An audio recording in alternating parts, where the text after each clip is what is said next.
We are now recording this event, as you will now notice. We do have ASL interpretation, which you very likely see on your screen. And the chat is set up so that anyone can ask any questions. We do ask that people remain muted, but if you have any questions throughout the event, please put them in the chat, and then our moderator will read them to Shipra. So I will now introduce our speakers. So our moderator today is Dr. Royce Koop. Dr. Koop is an associate professor in the Department of Political Studies at the University of Manitoba, where he's also the coordinator of the Canadian Studies program. He currently serves as the associate chair of the Joint Masters of Public Administration program shared between the University of Manitoba and the University of Winnipeg, and also writes a bi-weekly analysis column in the Winnipeg Free Press. Our speaker today is Shipra Verma, who is the Chief Electoral Officer of Manitoba, which is an independent office of the Legislative Assembly. Ms. Verma has successfully led the conduct of the past 3 provincial general elections, as well as several by-elections. She's also participated in international election observer programs in the US, Ukraine, Russia, and India. A chartered professional accountant with credentials in Canada, the United States, and India, Ms. Verma has over 20 years of experience consisting of election administration, public accounting, and professional services. She is active on the Council of Government Ethics Law, serving on its steering committee from 2016 to 2019, and as president in 2018. She is currently chair of the Canadian Society for Election Officials Training and a member of the steering committee of the Secretariat for Electoral Coordination. She also serves on the board of the Chartered Professional Accountants of Manitoba and Council of Engineers and Geoscientists of Manitoba. So, with no further ado, I will pass the floor to Royce and Shipra. All right, well, thanks so much, Emmett, and thanks to both IPAC Manitoba and SAMPA for sponsoring this event. I think it'll be really interesting. I'm really looking forward to hearing what Shipra has to say, especially about some things that are happening in the world of elections as we speak today. So what we're going to do is I have 5 questions that I'm going to ask Shipra to kind of get the discussion going here. And then we'll take some questions from people from the audience. The way we're going to do that is that if you have a question, post it in the chat, and I'll then read them out. And so you can do that in this first period while we're talking, or you can wait until the end if you want to. So the first question I want to ask Shipra, did you want to talk about the role of Elections Manitoba in the politics of this province? What are the important functions of Elections Manitoba? Maybe what's 1 or 2 things that people wouldn't know that Elections Manitoba does? Thank you. And thank you, IPAC Manitoba and SAMPA, for inviting me today. So to your question, Royce, Elections Manitoba is an independent office of the Legislative Assembly, which means we do not report to a minister, we report to the Assembly as a whole through the Speaker, and we are nonpartisan, completely free from any political pressure, fear, or favor. Being nonpartisan is a condition of employment for all our staff and even the temporary staff that we hire during election. And my appointment is done through an independent standing committee and needs approval from all the political parties represented in the assembly. So Elections Manitoba's mandate comes from 2 legislation, the Elections Act and Election Financing Act. And what's common knowledge would be that we run elections. We run free and fair elections, which is fundamental to the democracy in our country, in our province. Elections Act basically gives us few critical functions. One is to conduct free and fair election. The second is for public education and outreach. We are mandated to provide stakeholders and public as to election information, when, where, how to vote. Secondly, we are also required to engage with groups to promote election information and voting, especially those groups who may face barriers in participation. And thirdly, for public education. So we partner with the social studies group in Manitoba. We have our education program, Your Power to Choose, for grade 6, 9, 11, and also for adult literacy programs. So that basically covers Elections Act. Then you come to the Election Financing Act, which is to create a level playing field among political participants. So when you talk about contribution limits and spending limits, that all comes from the Election Financing Act. Uh, there, our mandate is to ensure compliance, but also to provide assistance to political participants. I use the phrase political participants to include candidates, parties, official agents, constituency association, leadership contestants. Uh, why should we promote assistance is because a lot of these campaigns are run by volunteers who may or may not have background in accounting and legislation. So we provide information and education to them, but maintain a fine line between assistance and compliance. It's like we can give them reminders as to your returns are due, but we will not prepare the return for them. So at a high level, this is what we do. You had asked about a couple of unique features or things which people may not know. So we ensure the democratic rights of all Manitobans, but the chief electoral officer cannot vote in Manitoba. And that's because it is again strengthening the independence and non-partisan. So as a CEO, I do not vote in an election. It kind of cements my non-partisanship. Other thing which people may not know is that Boundaries Commission, which happens once in 10 years, the Chief Electoral Officer is one of the Boundary Commission members, and Elections Manitoba provides all the support. So it's a non-partisan commission and unique in Canada because the report of the Boundaries Commission becomes the law. It doesn't need to pass in the House. So this is very unique in Canada. Again, non-partisan and independent. Okay, that's really interesting. Thanks so much. The second question is in the news, we hear a lot about innovations in voting, basically new ways of conducting elections. So things like e-voting, electronic ballots, even drive-through voting, which was brand new to me. What would you say the future of elections looks like in Manitoba and elsewhere? Do you think elections are going to look different than in the past? And if so, how? Okay. So when 40 years ago our office was set up, the legislation was Elections Financing Act for around 60 provisions. Now it's more than double. And similarly for Elections Act too. So that's a testament about how election has been evolving even in the past 40 years. There have been lots of changes, but there are some core principles when we talk about election. There is, it has to be accessible, that it's available to all in a consistent, equal manner. So if you're voting in Winnipeg, you're voting in Thompson, you get to the same options, you get to the same processes. The second is integrity of the election process. So whatever changes we bring in, we have to ensure that election is secure, your ballot is secure, you have one elector, one vote, and nobody else can vote for you. And the third piece is there is communication of all this information which is available to all. So that creates a level playing field for all participants. So when we look at modernization and innovation, we hear a lot about why can't we do internet voting? We can do internet banking. Why not internet voting?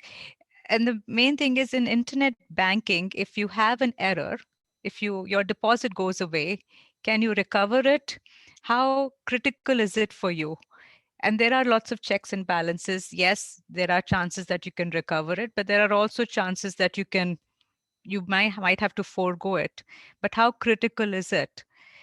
In case of democracy, if your ballot goes missing, is that the error which general with political participants, the public can accept? So the risk threshold is way different when we talk about internet banking and internet voting. but we have introduced technology. So the last election, as you see, we had real-time strike-off during advance voting. We have, you can vote anywhere in the province during advance voting. So that was one step. In other elections, you see there are tabulators like City of Winnipeg, City of Thompson has the tabulators there that it's electronic, how your vote is counted. It's not electronic, how your vote is cast. There are places, some municipalities in Canada, that they introduce internet voting. But at a provincial level, what I would say, what the future looks for us is we need flexibility in our election model. We need to be able to adapt the legislation to certain situations which may not be foreseen. So if you see COVID, how COVID has changed election. If you see Saskatchewan or British Columbia or New Brunswick, where 3 elections have been conducted, there was a significant rise in mail-in ballot voting. So the legislation needs to be developed to absorb and react to these kind of changes in circumstances. What we are looking for Manitoba, the vision Elections Manitoba has for Manitoba is that on election day, you can vote anywhere in the province, not at your designated electoral division, not just at your designated voting place and your voting station, that you have to be directed to a particular table. So, for that, we have a 3-step vision. The first step was implemented in the last election, where we introduced technology for a real-time strike-off during advance voting. The step 2 is what we have recently submitted a proposal to the Legislative Assembly, is to allow voting anywhere in your electoral division. If that goes through, we would extend the technology used during advance to election day and also introduce tabulators to count your vote and report it by voting area. And the final step would be, if this is successful, then Manitobans can vote anywhere, 8 days of advance voting and on election day. So you mentioned adapting to new circumstances in COVID. So I have to ask about Newfoundland. Just before this, I was talking to a friend of mine in Newfoundland where the chief electoral officer has delayed the election as a result of a COVID outbreak. And apparently in Newfoundland, people are wondering, well, does the chief electoral officer actually have the power to delay an election? Do you think you could throw some light on this question for us here in Manitoba? See, what New Brunswick is facing is unprecedented territory here.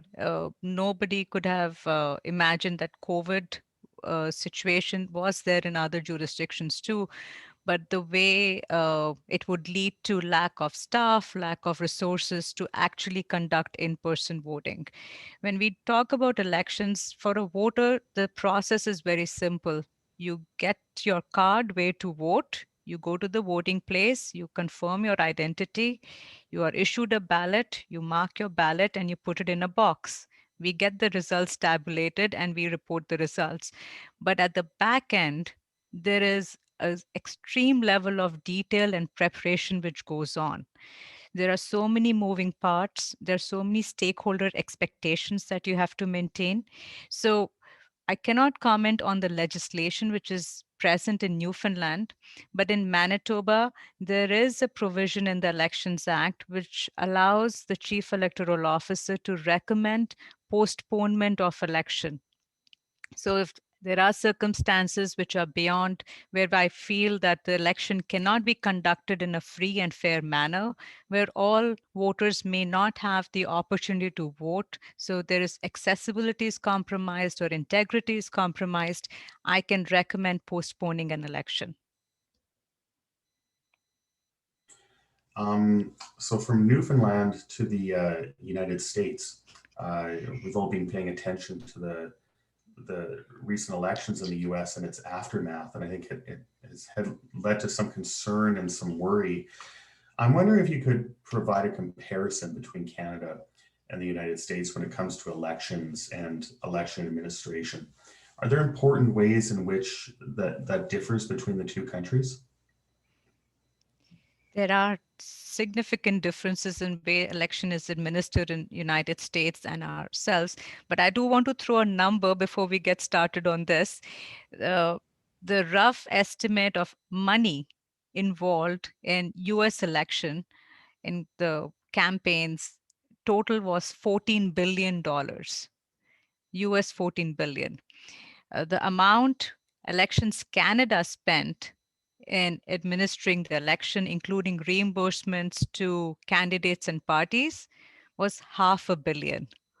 So that in itself, you can see the contrast there. The public funding or the campaign funding, which comes through third parties, through fundraising, and the election administration cost, that's so different. The second main distinction that you will see is because we have Elections Canada, we have a centralized body to administer election all across Canada, which means there is one set of rules for all the territories and provinces. There's one set of administration, and there is a one type of ballot which is being used. When we see United States, with all the 50 states, it's a decentralized process. So each the duty to conduct an election is delegated to all the states. So the states can have their own rules as to voter eligibility. They can have rules as to, do you need an ID? If yes, what kind of identification is required? The ballot could have election of senators, candidates, sheriff. The ballot differs. The way the ballot can be counted is different. So some places were using Dominion voting tabulators, some were using a different one. So it's completely dependent on the states. However, the election campaign piece, the campaign finance, that is centralized under FEC, which is Federal Election Commission. However, Elections Canada maintains both the campaign finance and the Elections Act administration. And the major difference is the way the candidates are elected. We have a direct system of voting. It's your vote, you cast it, and at the end of the day, you have the result. So election night results are in Canada in 2 hours, or sometimes the media is declaring the candidates elected in 30 to 40 minutes, even before the counting is completed. US has a three-step process, and it's sometimes called an indirect method of election because there's a direct vote, then there is an electoral college, whose actual vote is considered, and then there is a House of Congress which will endorse the vote. So at a high level, I think these are the differences, but the amount of money which is spent in US, centralized versus decentralized approach, and direct versus indirect voting. Okay. Okay. Yeah. Thanks so much. The last thing I want to ask is, or it's not so much a question, but I want to give you an opportunity to talk about the returning officers for upcoming elections. I understand that Elections Manitoba is trying to recruit returning officers. So why don't I give you a little bit of an opportunity to make that appeal to our audience? I think this is a very high quality group of people in attendance here, so you might want to recruit from them. I would love to do that. Thank you. So, if you are interested in participating in our democracy, I welcome you all to apply for the returning officer or assistant returning officer position. These are paid positions. You have, and it's a wonderful team that we get together, and you get an opportunity to know your community, participate in your community, and contribute. You get leave of absence provisions that's under the legislation. So if you're working or if you know someone who is semi-retired, retired, or would like to participate while you're still in full employment, you do have a leave of absence provision. Elections is usually 28 days, but there is work leading up to the election, which is called the pre-writ work. Again, that is paid for, and we provide training, quite intense training. So you might be coming, it might be your first time, but you will be with a team who has a lot of knowledge and enthusiasm and commitment to the cause. So if you know people or if you're interested, check our website out and apply for these positions. Can we clarify, people aren't applying for that now? That's going to be starting maybe in the spring or the summer? The application forms will go live in a couple of months, but if you're interested, you can still send us your resumes. We do keep it on file. So there is no real time, but a dedicated campaign will start in the fall. Yes. Okay. And the next set date election is in 2 years, but we do have the premier always has an option to call for an early election. Yeah. Yeah. Okay. Okay. So thanks so much. And so what we would like to do now is open this up to questions from the audience. So if you have any questions, type them into the chat, and we've already got a few here. So Shipra, the first one I'll read out, this is from Lynn. Is voting equipment in Canada owned by the government, or is it owned by vendors and outside entities? A question that I think is probably motivated by what we're seeing in the United States right now. Right. Okay, voting equipment in Canada is either it can be owned by the independent offices. So in Canada, all the jurisdictions have an independent, nonpartisan office of Chief Electoral Officer. So they either own it or they lease it through the vendors. We also have a situation like in the last election, we leased the equipment from Elections Ontario. It was fiscally a sound decision. We got it at a very competitive price, much less than what the vendors would have charged us. And it contributed back to Elections Ontario to take off some of their cost in purchasing the equipment. Okay. So the second question here is from Emmett, and that is, does Elections Manitoba play any role in municipal elections here in Manitoba? So for municipal elections in Manitoba, we don't have a direct role, but we do engage in couple areas. The voter list, which is maintained by Elections Manitoba, can be shared with the municipal boards if they request us, and we usually do. Most of the municipal authorities, they do ask us for a voters list. So and I want to add something here. Manitoba was the last jurisdiction which moved from enumeration to maintaining a permanent register of voters. So if people want to check you're on the voters list or update your information, you can go on our website. We have an online portal to check at any point of time if you're on the list or not, or if you want to update the information. And this information is shared with municipalities and also with Elections Canada. Okay. So Chris Adams asks, can you comment on the idea of having 16 to 17-year-old voters? We've had some recent research on this question. I wonder if you have any thoughts to share on lowering the voting age. I thought I would get this question. So we do have Elections Manitoba, we do have the authority to make recommendations, but our recommendations are mostly to enhance administrative efficiencies, and we don't comment on policy matters. So reducing the age of voting would be more a policy decision, which we leave it to the legislators. At this point, I know there have been arguments that at 16, you can get a driver's license, you can start working, but why can you not start voting? I don't have an answer for that, but we do have an option to engage the young demographics by giving them an opportunity to work for us. So in the last election, we made two critical changes. That was, and the House accepted those two recommendations. One was to allow 16 and 17 years old to work for us on election day, because the schools will have to make a holiday in case of a set date election. So that does make the youth available to work for us. And the second was also to extend employment opportunities for permanent residents. So earlier, only Canadian citizens could work on election day. But now 16 and 17 years old and legally immigrants or permanent residents in Canada can also work for us.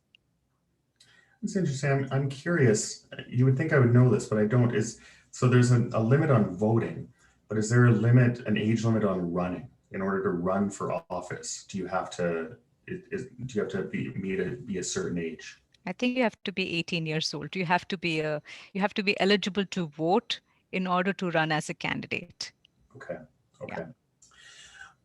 So Asim asked a question. I'm not sure, like how comfortable you are answering and how familiar you are with the systems of elections in India, but if you maybe wanted to make some comparisons between Manitoba and India, if not, if you're not familiar, don't worry about it. Actually, I got an opportunity to observe election in India in one of the state elections. Okay. India is the largest democracy in the world. They have 1.3 billion people population. And what impressed me was the logistic behind that 1.3 billion population to provide voting opportunities to all eligible voters. They do have a national ID card, and they have a different system of running. So their counting is they have called a system called EVM. It's an electronic voting machines, which are not connected to the internet. So the concerns of ballot stuffing, that doesn't arise because and there's no cybersecurity threat there. And the system is such that once you vote, the machine gets locked, so a voter cannot vote twice. It also prints a receipt which self-destructs of to confirm that this is the person you have voted on. A common difference what you'll find between Canada and India is the use of symbols on ballots, and that is to address the illiteracy issue. So every political party or candidate has a symbol which is associated besides the name. They both have a parliamentary system. So it's also the single vote and the first past the vote system. So that's similar to what Canada has. Uh, but it's the logistic and the powers of the election commission are very different as compared to us. Considering the logistic, the judiciary also comes under the Election Commission of India during the time of election to mobilize the security forces and the logistic of transportation of all the ballots and the personnel for security reasons. So just at a high level, these are the differences that I've seen. But I was impressed with the technology, the way they used it, and the smooth operations. Okay, that's really interesting. So there you go, Asim. It was an in-depth answer to that question. Danny Sisler has a really, I think this is kind of or a really interesting question. If I can rephrase it a little, so we've seen citizens' assemblies, we've seen efforts at electoral reform, and I think the question here is, if we did have electoral reform, if the province of Manitoba was moving towards a new electoral system, what role would you envision for Elections Manitoba in that process? How would you be involved here in the province? So I want to ask a question just to understand this question. When we talk about electoral reform, what is it that you're referring to? I think moving towards like a proportional representation system or any kind of different electoral system, method of voting. Okay. So there have been a couple of referendums which have been done in Canada, in BC and PEI, in most recently on electoral reform. I believe every system has its pros and cons. So if we have the single past the post one, yes, depending on the plurality, sometimes people who may get the party may get more number of popular votes may not get translated into the number of seats. However, the system is easy to understand, has been in practice for many years, many years. So when we talk about voter education and understanding, it's easy. They know you have to mark one ballot, one choice, and the one who gets the maximum number of votes gets elected. When we look at proportional representation, it is a different, it again, it has its pros and cons. It may, and within proportional representations also, there are different variations to it. So, but it's a complicated system too. When it comes to education of voters, will they understand the different choices they have to make, and how does the choice result move into the result reporting? Is that the counting, it cannot be by hand counting. You would need technology to implement the counting. And the main thing is verification. So the audit of it. Because when you have a single ballot, you do a recount, a judicial recount as we do. We can show the ballot to say, here it is, what has been counted. This is 50, this is 20, this is 10. The one with 50 gets to vote, gets to win. So with all those different layers, our role, again, this I would consider is more like a policy change. There has to be a lot of engagement among the citizens to understand, put options to the legislators. And it would be something with the legislators that it would rest as to what options do they think they want to bring forward back to Manitobans. So dialogue, conversation, understanding, education, bring it through the House. And what our role would be to see if a referendum needs to be done to bring that choice back to the public to say which way they would like to go. And once the decision is made, we get to administer that choice. Mhm.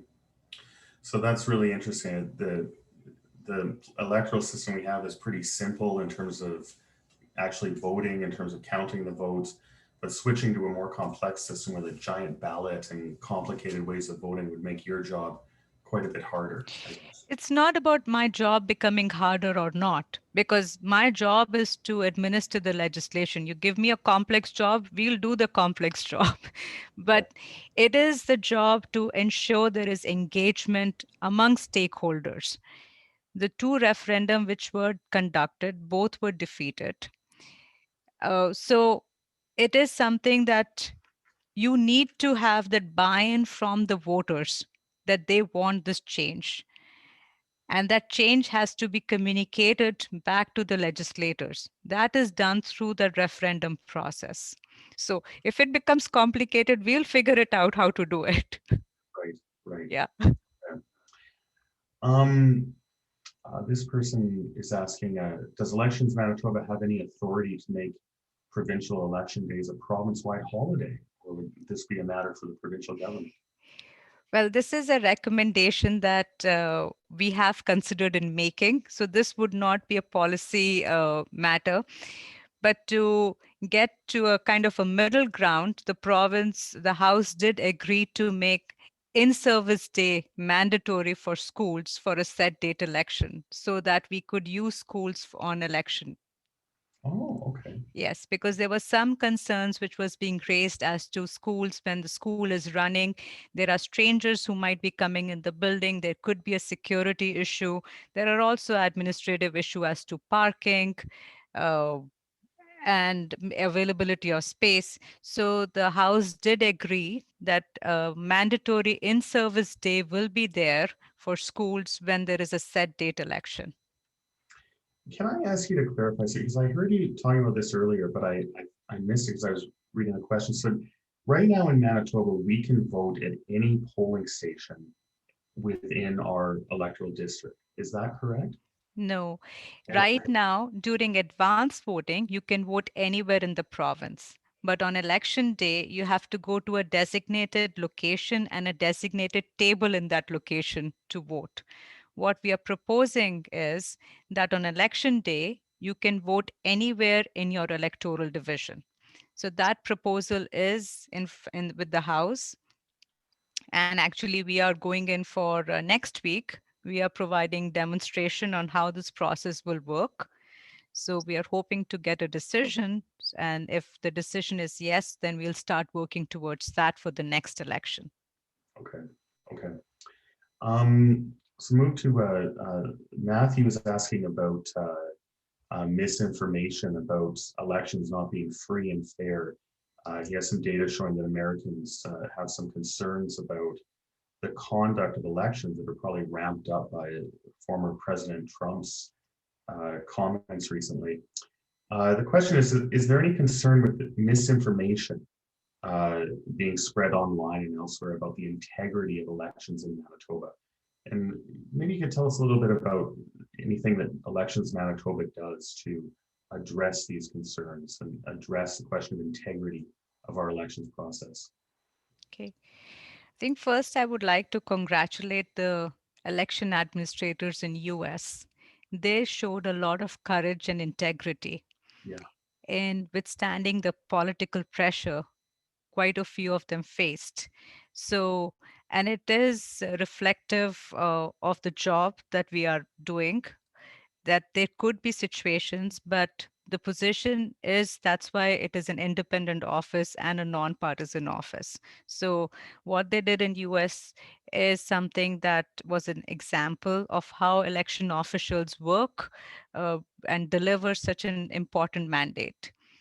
With regard to misinformation, in Canada, there have been some concerns, especially at the federal election campaign, not so much in Manitoba in the last provincial election. But we do work with Facebook and also with the cybersecurity cells to keep a check on fake news and misinformation campaigns. We also have, we work with them to block attempts to sabotage or take over the websites which provide information. So there were cyber threats which were there in the last election, but none were successful. When it comes to misinformation, it's something I would say it's a combination. So there will always be misinformation campaigns to a and the extent may vary, but it's a part of an education and learning process for Manitobans and for Canadians to understand where can they go for credible information. So when it comes to factual information as to when, where, how to vote, come to our website. That will give you the exact, accurate, consistent information. There's also the issue about, again, something from the education perspective, how to sieve through the different information pieces which are coming in. I would say check multiple sources. Do not rely on just one source. Do not rely on WhatsApp forwarded messages or things on just on social media blindly. Trust but verify. Check with our multiple sources before you can make your decision on it.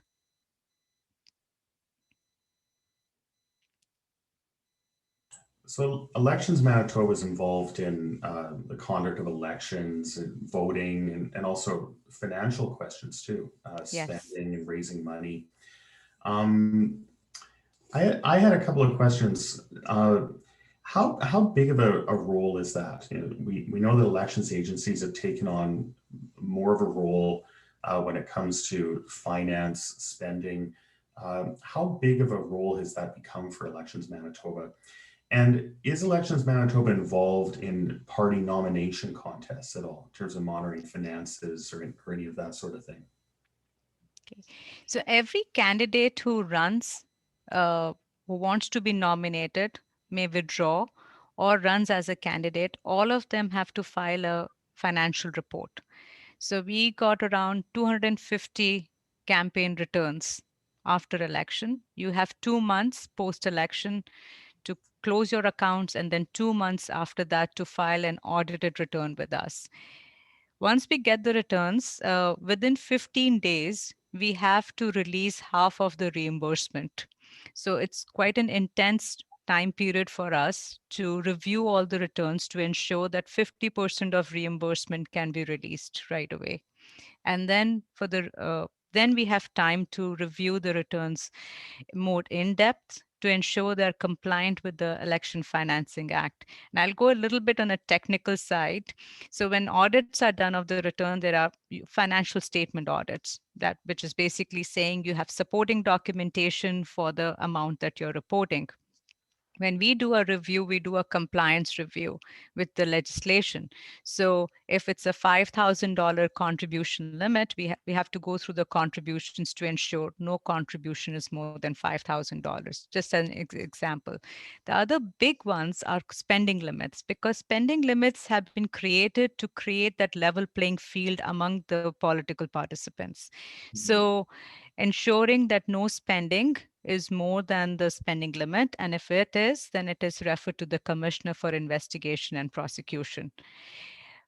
All the parties have to file the returns too, and the party returns are way more complex and significant than the candidate's return. Uh, if there's any loan or deficit which is outstanding, then there are annual returns which are filed. And all the constituency associations which the parties have, they have to file. So on an average, we get around 250, 300 returns every year. This is the work which is done post-election. The information is disclosed on our website, but it doesn't get that much of public attention because there's more action during election time. That's where the focus is. Post-election, these are all activities which do keep us busy, and there is disclosure on the website, but it doesn't get the same level of media attention.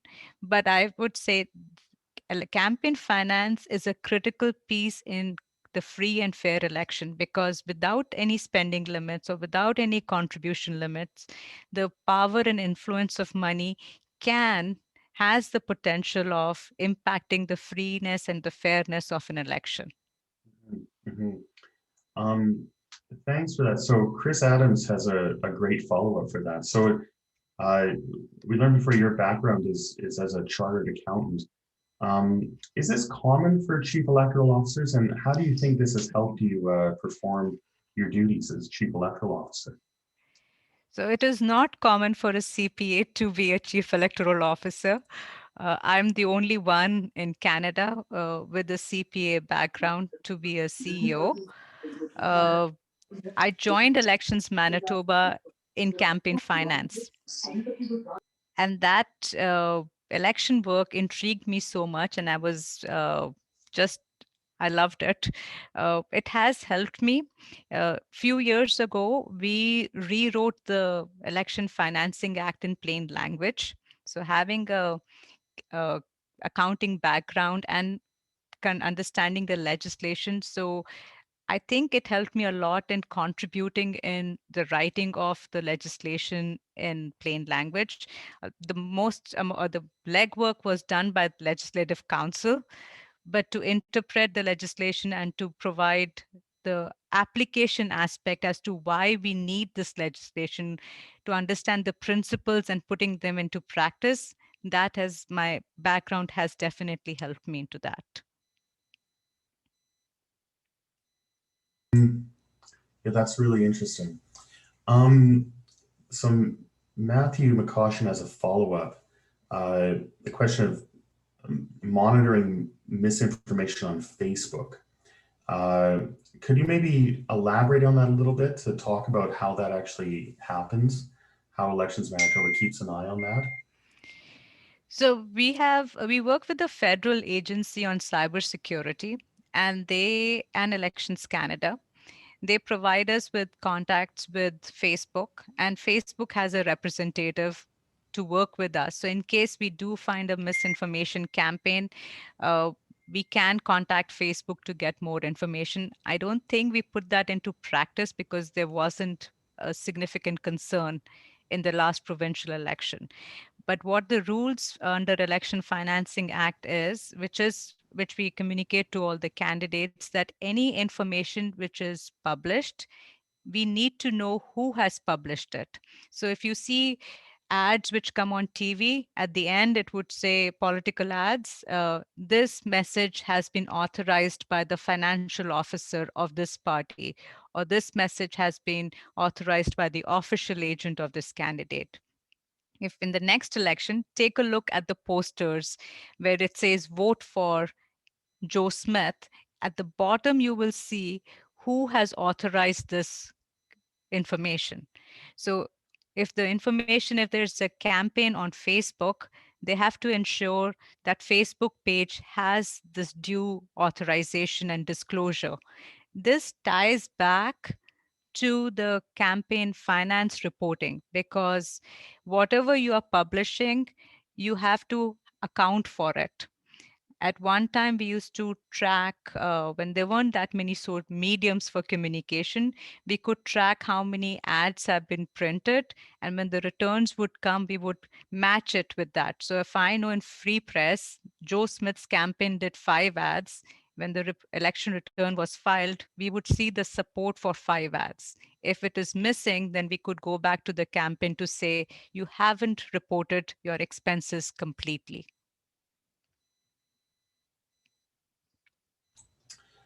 I had a question earlier. I think it got buried in my previous question, and that's what the role of Elections Manitoba, if any, in party nomination contests. Yes, sorry, I missed that one. Oh, Yes, no, that's no. okay.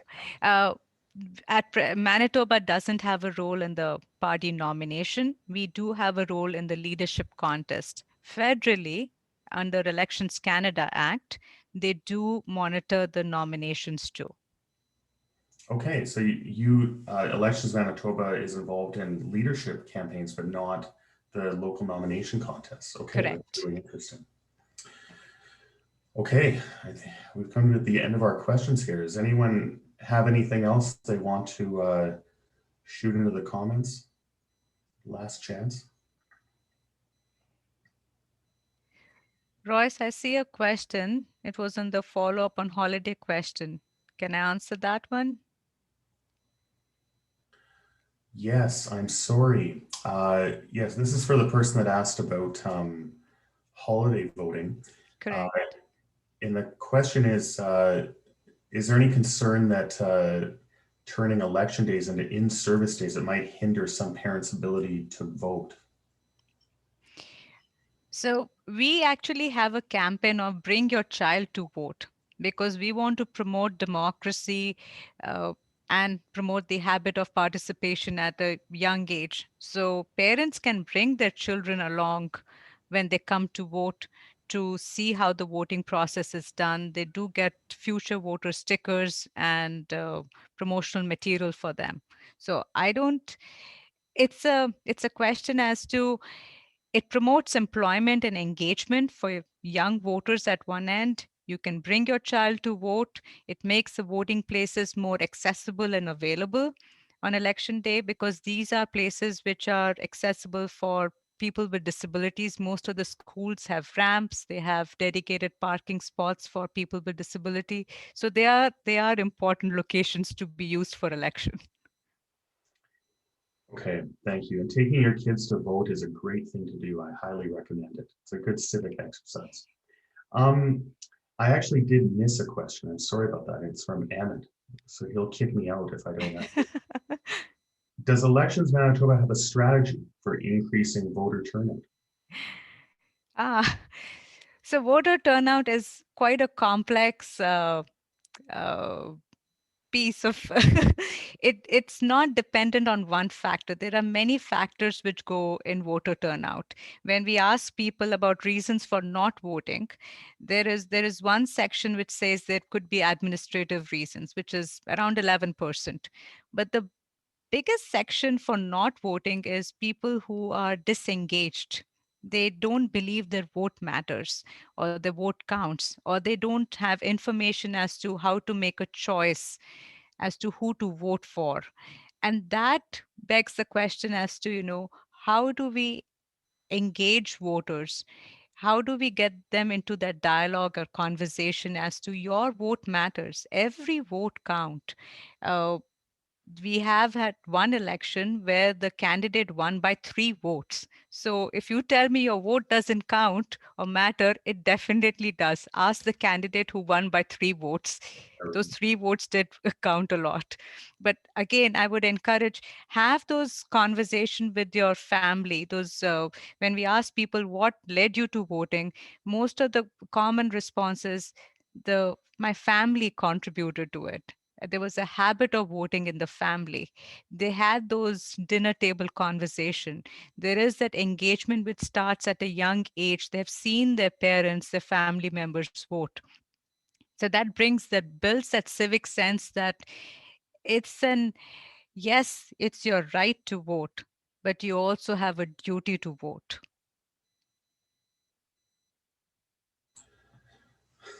Shipra, as you know, young people nowadays love to take selfies, and some of them will take selfies with their ballots while they're voting. And I may have done this myself in the past, but I have the impression that that's actually against the law. You're not allowed to do that. Can you clarify that for us? And if so, isn't this something that should be changed? You cannot take a selfie with your ballot because you are compromising the secrecy of the ballot. But we did have a selfie station for youngsters. We had a poster at the voting place where you could take a selfie to say, I voted. So we did have us on Facebook and all, people posted, I voted using the selfie station. And we provide the I voted sticker, which you can use to promote voting. So I would strongly encourage you to do that. And please do not take your ballot picture, Royce, and post it. I might have to refer you to the commissioner. I'm not admitting anything. I said I may have. Certainly wouldn't post myself committing a crime. I love the sticker. I wore it with pride on election day. It's a great program. Probably last call for any questions that anyone has. Give it a few seconds here. And if not, I guess we wrap up a few minutes early. Emmett, can I turn it over to you? Absolutely. So thank you very, very much to Royce and to Shipra, as well as to Brittany, our interpreter, who has remained silent but very active this whole time.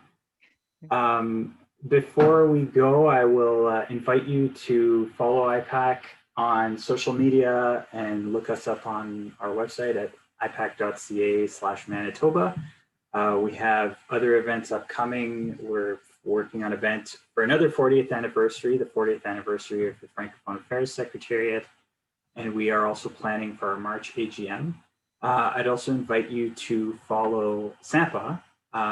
So Divya, do you have anything to say about SAMPA?